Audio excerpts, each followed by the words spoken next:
Has spoken on many things, including cheap gas that hasn't happened. So yes. I wouldn't care what the State of the Nation address is going to say.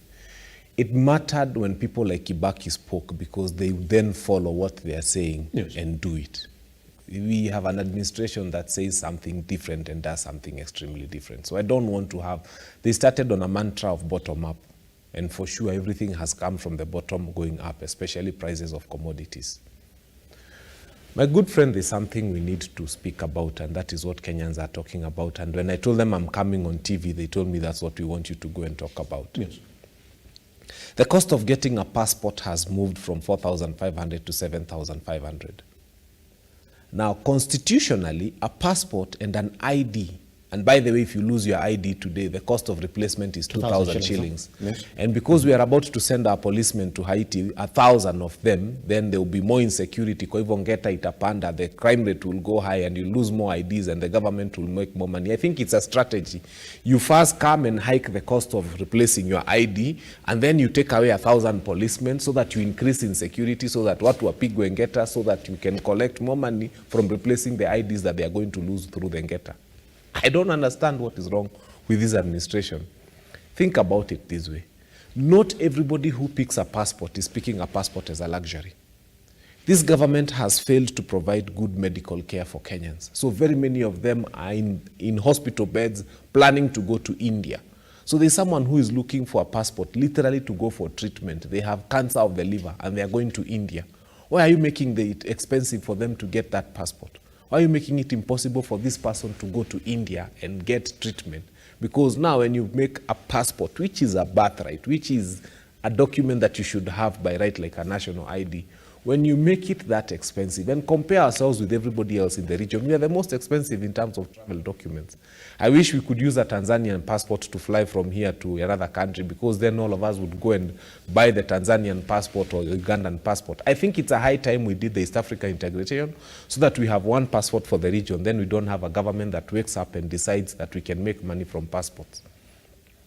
But having said that, I know it was informed by the fact that, you know, the Kindiki once declared Nyayo House a crime scene. Yes. And people were paying in excess of 20,000 to get their passport. So they discovered, oh, so Kenyans have got money for a passport. But it's desperation. The reasons Kenyans were paying that, as I told you, some of them are basically looking for a passport to go for treatment. And it's an emergency. Yeah. And so someone within the system lies to them that we can get it out within 24 hours. So they gave the money. But it's not because that money was lying idle in an account. They probably had to fundraise as a family. So this government needs to become sensitive about that. Now, I think I have a little piece of advice to Kenyans, and I'm going to look at that camera and advise them and tell them the following. You see, number one, if you have not, you know, we shall all die. Please go and get your death certificate today, kabla waongeze bei, because hiyo sasa itaongezwa bei. You'd rather have your death certificate in the house, and then when you die, they will write the date of death and the cause of death. And it will be very easy. You know, when we had COVID-19 happening, it was very easy to say that people have died of COVID-19. So the cause of death, if you die between now and when Kenya Kwanza leaves office, should just be said there was a calamity, there was a disaster, there was a catastrophe called Kenya Kwanza administration, which is the cause of death of this person. So the bulk of people who died during this period died out of a malady, a catastrophe, a disaster that was called Kenya Kwanza administration, and the stresses and lifestyle diseases that come with having a bad administration. Yes. So we all just rush in there before they hike the price of the death certificate. I'm advising you, we all queue there, we pay, because we shall all die. We pay for our death certificate now that the prices are low. Just the same way you do with insurance, you keep it so that when you die, it will be given the date and time. If a marriage certificate can move from 1,000 shillings to 50,000 shillings overnight without public participation, which is a requirement of the Constitution, and without, I mean, who wakes up and decides that a marriage certificate can move from 1,000 shillings to 50,000 shillings? Actually, 100,000 now. 30,000 to 100,000. Yes. AG services, 5,000 to 50,000. Yes. And if a child is born abroad, well, and if a child is born abroad, yes, you have to pay for that child having been born abroad. Yes. This is the kind of madness I am saying. Kenyans need to start looking for those. And the death certificate was just an example.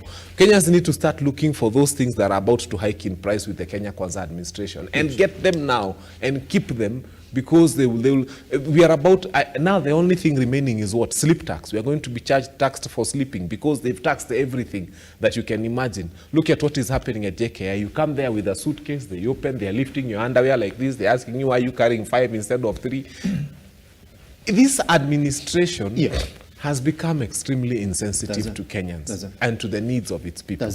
And we need to get to the point where we start saying that essential documents should not be a money-making stream for the government. The reason why people, for example, are looking for marriage certificates, it's for the simple reason that you want to protect the family unit in the sense, in the case of a succession. Yeah, and even for those who haven't divorced, also take my advice. If you are planning to divorce soon, or maybe mumeanza kusumbuana na bibi, please rush there and ask how much is divorce. You pay in advance so that you just have your receipt kept at home, so that in case they increase the price, you'll have had it for the right price. We need to start anticipating these things where government could increase the price of anything, and you rush to that place, you tell the court, please, I have paid for my divorce fees just in case, so that I have paid at the rates that exist now. If I ever come in future, you'll just print out the certificate. Just because I'll be leaving shortly. Does it? First of